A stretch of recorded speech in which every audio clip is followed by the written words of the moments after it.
this as one of the great tragedies in the history of the new South Africa? I don't think there's any doubt about that, Eben. It will go down history as one of our worst moments ever. For indeed, no one had expected that in post-apartheid South Africa, something like what happened last year on this day would happen. Of course, it is a matter that is the subject of a commission of inquiry that is taking place in Pretoria. An inquiry, of course, that has attracted its own fair share of controversy, given the issues around payment of lawyers of the victims of that shooting. But of course, here everyone is getting ready. The workers, the support groups, the security guards, the police. Everyone is getting ready. The program is supposed to get underway in another hour or so, beginning with cultural activities,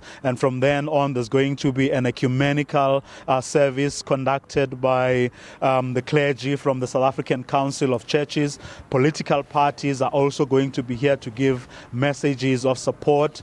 AMCU President Joseph Matunjwa will be giving a keynote address. We did, of course, pick up bits and pieces for the whole day and throughout the night and this morning about efforts that were being made to make sure that this event is as inclusive as it could possibly be. The clergy was moving, for example, for AMCU and the NUM to share the stage. That, of course, as we understand now, is not going to happen. There were moves also by some people who thought government should also play a role so that the nation can see that everyone is focused today. In other words, the plight of the people of Marikana takes the center stage, and with that, peace and reconciliation take the center stage. But of course, we have been told that government is also not going to participate. At some point, an idea that was being mooted that ministers would also form part of the proceedings here, that too is not going to take place. Solidarity and the NUM are also not going to share the stage with AMCU. But that said, or with all those challenges, the proceedings here are going to go ahead as planned. But right now, of course, this being newsroom, I'm going to have a conversation with some of our colleagues who have been part of this story, who have stayed with this story. They were here when on that fateful day. They were here in the days preceding the shooting of the workers here, the 34 workers, and they have been with that story since. I'm being joined here now by Lizette and Silo, who are our colleagues from our Northwest Bureau. Let me start with you, Lizette. The day itself. It was completely unexpected. Yes, there were tension was in the air. A lot of things had happened in the days leading to that fateful day. Talk to us about that morning from the words of the commissioner. Well, we do know that Provincial Police Commissioner Vuyo Mvoko came out and said today is D-Day. So the whole day we were on edge, expecting that police will act, but not exactly knowing what they will be doing. And as usual, the mine workers went to the koppie, they sat there, they sang, they gathered. And at around 12 o'clock, AMCU President Joseph Matunjwa came to us for the first time saying that the mine workers wants the media to approach and to come and speak to them because they want us to see that they are normal people and that they will not hurt us. Now that was quite a nice thing from their side. We did approach them, we sat with them, we listened to their stories and why they are on the mountain. Now Matunjwa had barely left when police then said we are moving to phase 3, we are moving these mine workers from the hill today, it's all ending here. And we know that as police were not expecting that the mine workers will come and move towards the barbed wire, and because of that issue they were then shot and killed. You were here on the day, Silo. Yes, I'll take you as back as January. There was an instance whereby I was taking pictures with Tumi at Impala Platinum, and we were caught in the middle. There was an instance whereby while trying to get those shots, police vehicles came from the back and thousands of mine workers were pelting police with stones. By then, I realized that the platinum belt here in Rustenburg is in very serious problems. Fast forward that to Marikana, there was an instance when on the 11th, 2 security officers were killed and their bodies set alight. And on Monday, 2 police officers and 2 mine workers were also killed. By then, I realized that something big is going to happen here. But of concern or of interest is that the 3 days leading up to the massacre, there wasn't any violence. And this is what the lawyers for the mining workers are contending, that the police could have maybe moved swiftly to see to it that no more violence occurs here. Now, fast forward to today. Do you think that the events leading up to the killing of those workers, the killings themselves, and what has happened since, do you think that, what effect would you say they have had in the life of this small community here? Well, it's quite a big community here. We've got quite a lot of townships and villages around. We know that Nkaneng is close by, the one that we are more familiar with.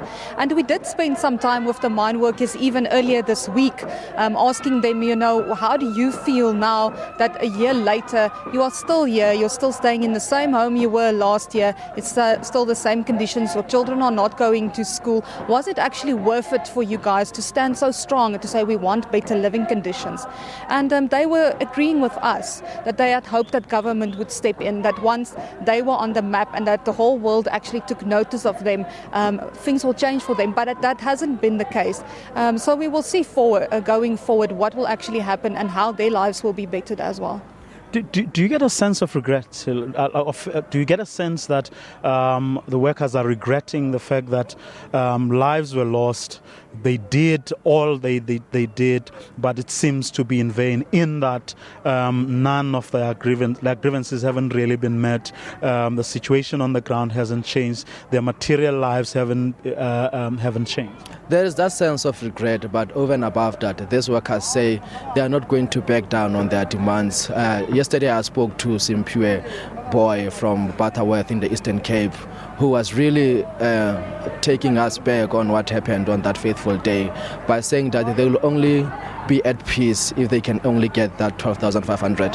And as early as the Marikana massacre, I came here to do a case study about the mine worker. He was from Lesotho, and the living conditions here in Marikana are appalling. And he was telling me that he worked for Lemon for over 20 years, and in that 20 years he only earned 3,800. And he's got 6 children to support. So the material conditions here have not changed, but what they say that they are going to soldier on and make it a point that they also benefit from the profits of the mine in Rustenburg. Now, Lizette, I remember like the day after, in the evening, President Jacob Zuma arrived here, went to see the mine workers at the hospital. We managed to get an opportunity to sneak in and speak to some of them. And they were talking exactly about the things that Silo was talking about, the drill operators, and just how terrible things were, and how little money, the little money that they're earning. But do we know what has happened to all those people who were in hospital, some of whom were injured, and whether they were attended to, and whether in fact they did get any form of compensation? Well, we did see a lot of them, Vuyo, obviously pitching up again at the Marikana Commission of Inquiry to come and tell their stories. I remember the first mine worker Vuyo Mvoko called to come and testify, said that he was shot in the back, and Lonman has since decided that he's medically fit to work and that he has to go back to work. He is a rock drill operator. He still has quite a lot of scarring in his back from being shot, a lot of pain, but he was declared medically fit, and he was actually crying and telling Commissioner Farlam, can I please show you how bad my wounds is so that you can tell Lonman that I cannot work yet. So Lonman basically told the workers normal routes applies. If you are medically fit again, you must come back and you must come to work. Now, I do know that the lawyers then stepped in and said, we will try if we cannot see how we can assist you. Now, you spoke about Zuma's visit. The day afterwards, it was absolute chaos at the hospitals. There were so many injured. People were coming to check on their loved ones, not knowing where they were. And that situation continued for a long time. And you will still see some of these guys walking around and know that they were injured during that incident.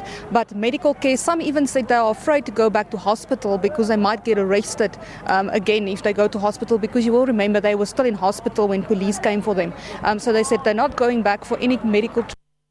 They are afraid. Yeah, I remember, the drama, the day after, and the workers only came out, their leaders came out like on the second day, came here and addressed the public, the community and everyone for the first time, because some of the part of the explanation was that they were worried that police were looking for them, they wanted to arrest them. Of course, there was the drama where the NPA withdrew the charges and so on. But I want to come to this week's events. Now, AMCU is being recognized. It has no less than 60% now of the workforce that it represents at Lonmin. Has that somehow sort of made up in some way for the challenges that AMCU and its members that went through or have been going through over the past year? To a large extent, it is. I think it is a win for AMCU. But will there be peace? That remains a critical question, and it remains a concern. As early as Monday, we saw an NUM shop steward being killed, and there has been a systematic killing and assassination of leadership here in Rustenburg, comprising both of AMCU and the NUM. And previously, you have, as Lizette alluded to, you have a situation whereby AMCU was crying foul that their members are being victimized, their members are being hunted by police, And when it comes to the NUM, it's a different case. I remember there was a story which we did when the Farm Commission says the matters that happened in Marikana and some few days after Marikana falls within the parameters of the Marikana Commission of Inquiry. But those workers were still arrested. There was a case that we did in the Rustenburg where the magistrate just struck their case of the role, saying that this falls within the jurisdiction of the Marikana Commission of Inquiry. Up until the commission completes its work, is then we can consider these cases. Silo, Lizette, our colleagues from the Northwest Bureau, sharing some of the insights that they have. Remember, they have been with this story, they stuck with it, and they have been with it since, and they will continue to do so long after some of us will have left this place. With that, it's back to you now.